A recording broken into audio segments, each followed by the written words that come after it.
Hi, Blind Guy Garage. This is a $30 toolkit from Harbor Freight.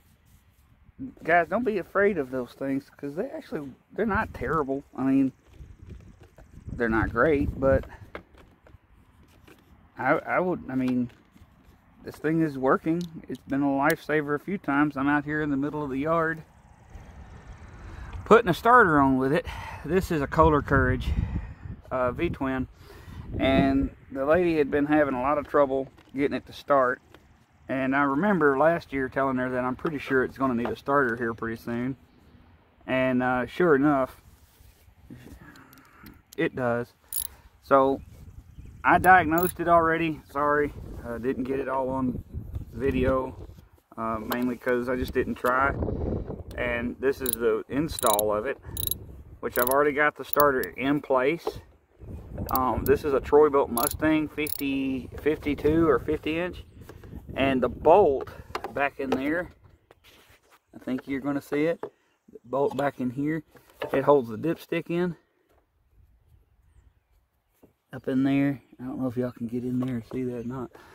But the bolt, it holds the dipstick in and holds the starter on that side. But these are really easy, guys, if you don't have this mess in the way. So the fuel tank is right here. This is just a body panel.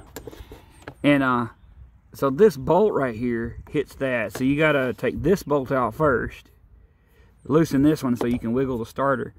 And then that way when you get it loose, you can twist everything and pull the bolt out and then pull everything out. Which, I mean, see, I can't even get into there with it, with the ratchet. So I'm going to ratchet this side.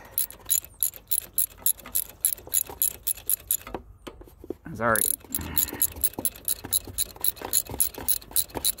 Time is money. Time is money. We gotta go quick and get this stuff done quick.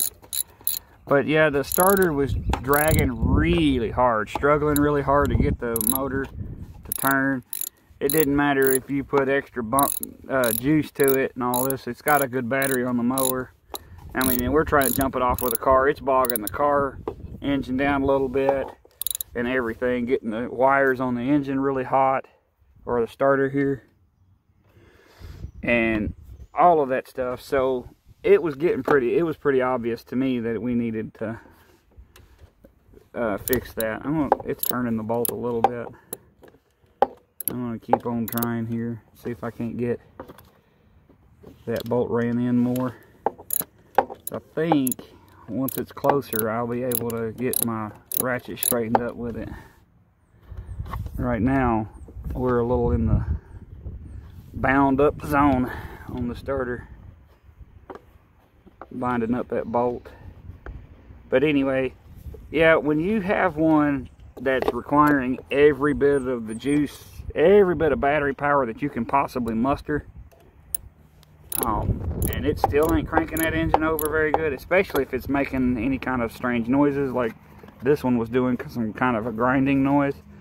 And not a grinding noise where not a grinding noise in like the teeth on the starter were skipping or anything. It was making like, you could hear the starter body itself making the noise. So what I believe was wrong with the old starter was the armature, the bearings in it and the end of the starter were bad. So it was letting the armature hit the field coils on the outside of the starter. Now, if you don't know what all that stuff is, maybe one day I'll do a starter video and I'll probably get a whole bunch of stuff wrong and be criticized and all of that. But or you can find I'm sure there's somebody on YouTube doing a lot better job than me at describing all the science behind how a starter works. But I know how to turn them into do other things with them too. So I learned all this stuff through a lot of just working on it as a child. So I didn't understand why things worked. I just knew this is how it worked. So I did it, and I probably rebuilt a starter generator on a Harley Davidson golf cart. I think I was like 12 or 13. and I made a custom seat for it and all this stuff. And like I said, my first carburetor rebuild, shoot, I was probably 10 years old. Didn't know what anything was or a thing about what I was doing, but it worked when I got done, so that I was super excited. Even carried it into the house. It was on a trimmer. And I carried the trimmer in the house. Said, look at what I did. And, and they're like, get it out of the house. I'm like, fine then. You're not impressed by my mechanical abilities? I'll leave. Mama was just concerned about two-stroke smoke all in the house. They didn't care about that much.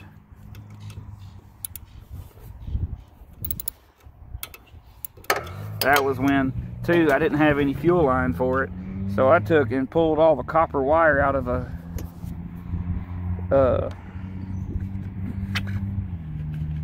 extension cord, an old cord for a lamp, and ran gas through it, and it held, so I put it on there, and it and it ran using the insulation off of an extension cord wire. So I thought that was pretty funny. At the time, I was like, I'm getting it done, but I look back on it and I'm like, I can't even believe that worked. I think we used that trimmer for the rest of the season, and then it crapped out again. Probably the insulation on that, from the insulation fuel line, finally crapped out or something. But that's where I started with lawnmower stuff, was that, but we were mostly working on race cars and stuff, so I learned most of what I know from working on that stuff. I make a joke all the time, saying I learned how to count to 10. Well, 1, 8, 4, 3, 6, 5, 7, 2, 9, 10. Because the first 8 of those is the firing order of a, I think I just put that in the wrong place, is the firing order of a 350 Chevy. I believe I did. So now what? You can't see the sizes on these little things. And I can't remember where it goes. Talking and not focusing. I think this one goes there. Yep.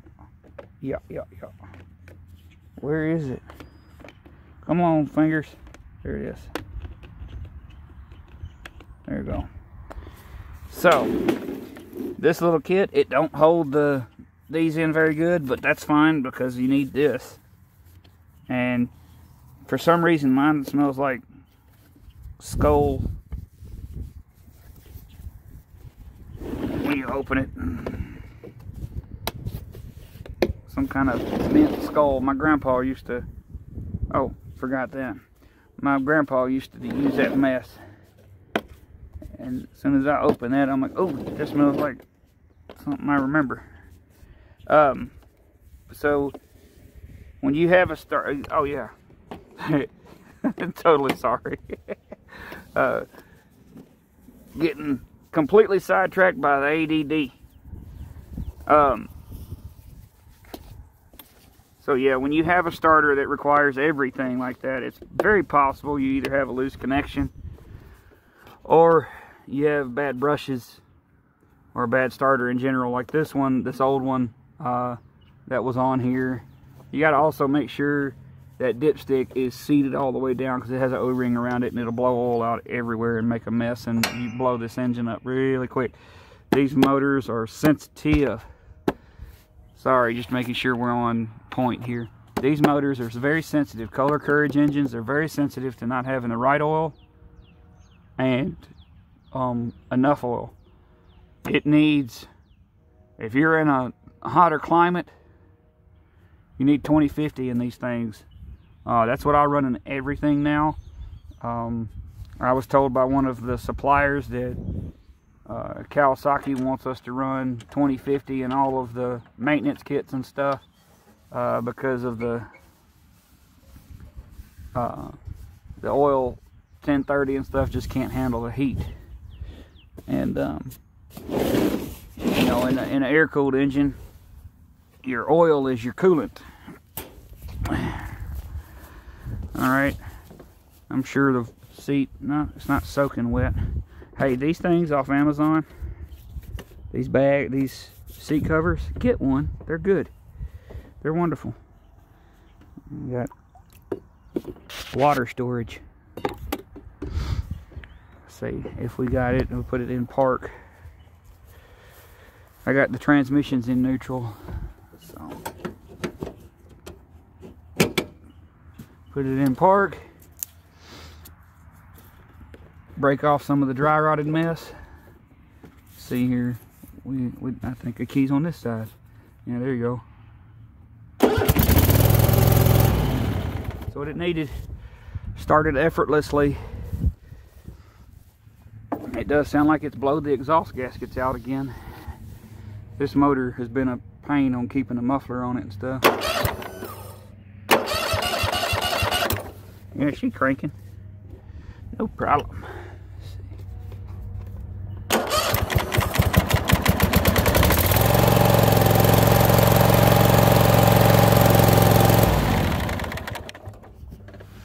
Got a strange noise from up top here.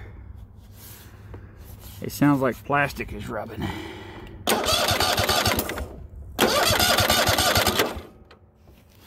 Let's make sure we got plenty of oil. Maybe we had an oil leak or something and it's not been getting topped off.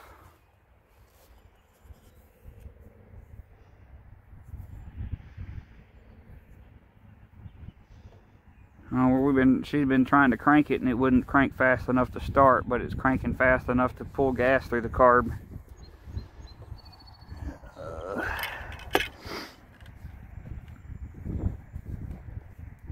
Cranking fast enough to pull gas through the carb. The gas is pretty thin. Oh, there's oil in it.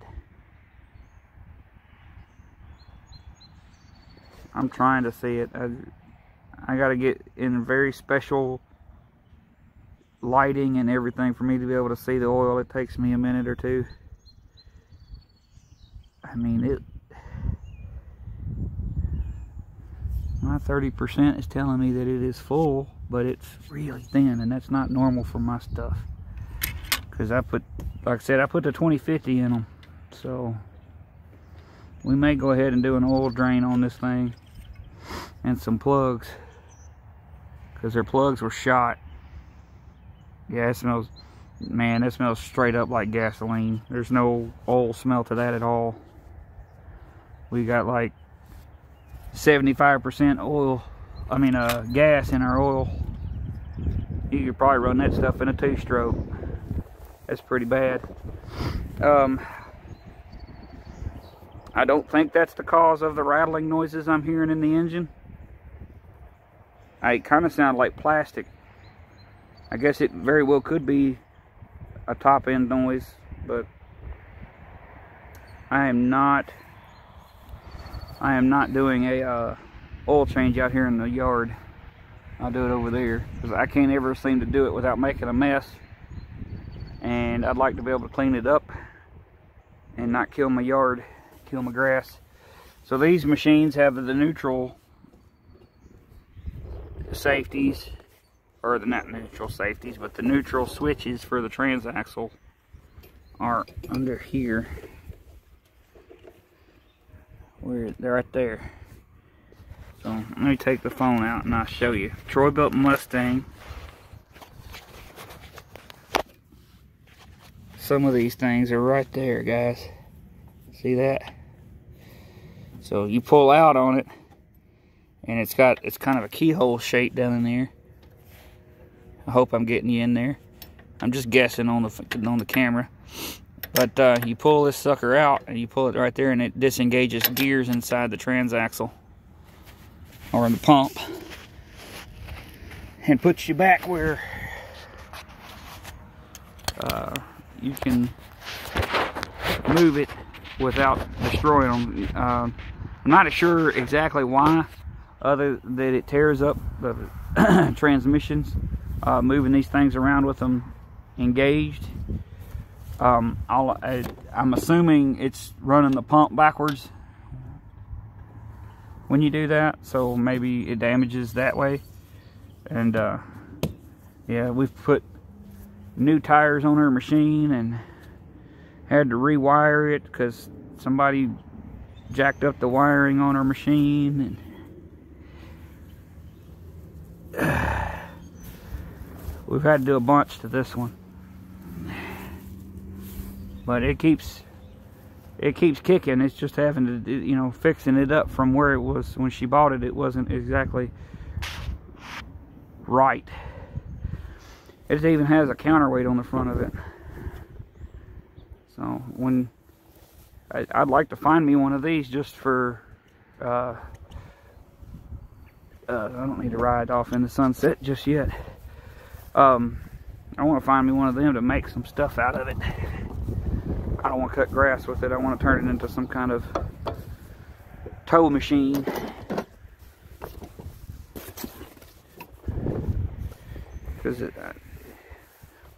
We did pick up another Great Dane that we're probably going to try to fix up for that.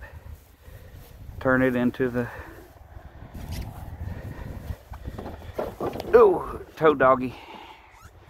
Well, guys, that's this machine. I'm going to go over here and do an oil change. That's boring stuff for sure. You guys ain't going to like that at all.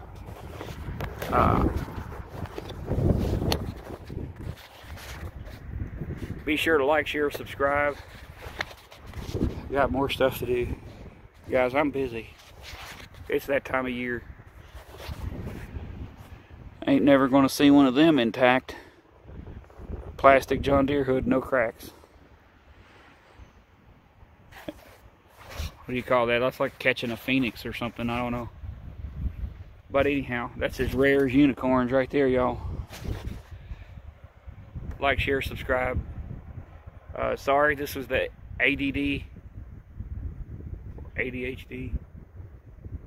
Element of P episode. Sorry for the wind.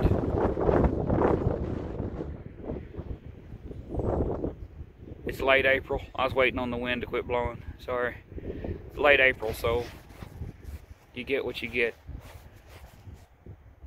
Do all that stuff. Make this channel where I can maybe do some more cool stuff, and maybe more better cool stuff. The red Suburban LS swap is coming soon, I promise. I need to do a video on some of the parts I just picked up for that. Bye, guys.